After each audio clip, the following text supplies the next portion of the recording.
Hello ladies and gentlemen, and welcome back to another fragrance review. Thank you all very much for tuning in, and today I have the pleasure of reviewing a fragrance that was recently sent to me, so I do want to disclose that from the get-go. And this is by my friend Near Guy. I met him online. He and I got to chatting a little bit, and he was wondering if he could send me his perfume composed by Justin Federico.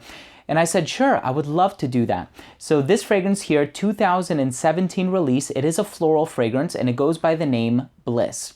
Now, Near Guy is the individual who works at the King of Prussia Mall, and he has a store there called Perfumology, which is the name of this company.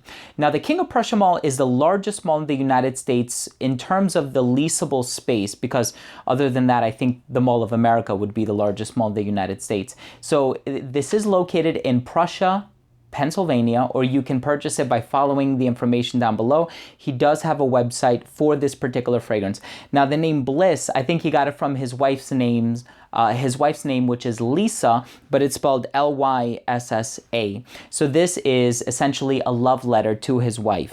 It's a wonderful fragrance. It does lean on the floral side. It has some other great notes in there like plum, apple, citrus, patchouli, rose, ylang ylang. So an orris root. I'm really excited to tell you more about this fragrance, but let's start things off by taking a look at the presentation. On the front of the bottle, you have the name of the fragrance, the name of the company, the concentration, and the size down here. Nothing going on at the bottom. The cap does not click into place, so it does have a snug fit. You could pick it up from the cap though. The atomizer is a little bit narrow, but it gets the job done. And that was a presentation for Blyss by Perfumology. Now, when this fragrance first opens up, you are going to get this floral blast, and you have the notes of iris, ylang ylang, and rose, and it seems as though they're all vying for attention. But I personally don't mind that. At some points, I spray this fragrance on, I smell it, and I think that rose is the most concentrated note. And then I go back to it, and I'm like, you know what, but it kind of has like that suntan lotion-y tropical feel. Maybe it's ylang ylang. But then there are times when I smell it, and it has that sort of powdery, balmy characteristic that I would usually equate with iris. What I can say, though, is that this fragrance smells incredibly natural. And I think that's a testament to the types of raw materials and ingredients that went into making this fragrance. Now, what I like about it is that sweetness, which could come from a vanilla note, it could come from an amber accord, but I get a lot of it coming from this note of plum as well as this note of apple. And what I like about the apple note in this fragrance is that it adds this layer of crisp, fruity effervescence that you don't come by too often in a perfume. Oftentimes when we do smell a fragrance that contains apple, it's usually of a more synthetic nature. I'm thinking of fragrances like Lacoste Style and Play or any of the like, but this one, it comes off smelling super natural. Now, what I like about this is that in the dry down, the patchouli note isn't one of those dirty, rough and tumble, rough around the edges sort of patchouli note, but rather it sort of complements the leafy nature of the other notes in this fragrance. What I can say is that this fragrance is wonderful. However, I do have to also disclose, in the interest of full disclosure and transparency, that I do think it's geared more for a woman. Although sometimes when the rose is coming off the strongest, I'm like, man, I would wear this.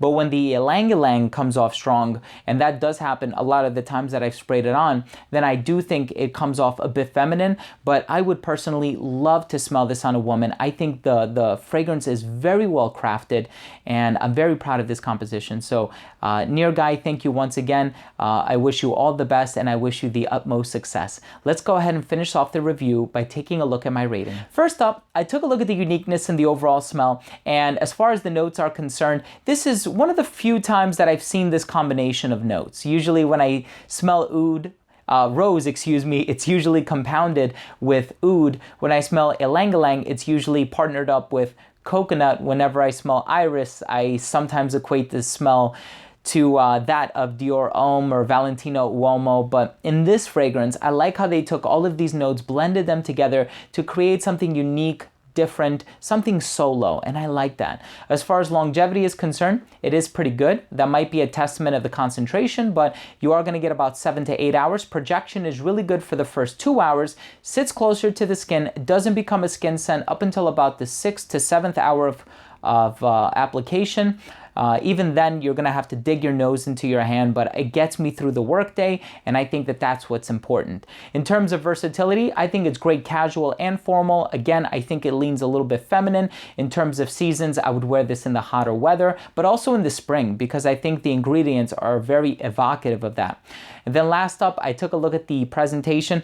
It does leave a lot to be desired. It is a pretty simple presentation. I don't know if the creative director plans on changing things up in the future, but if I were to give this fragrance an overall score, I would go ahead and give it a 4 out of 5.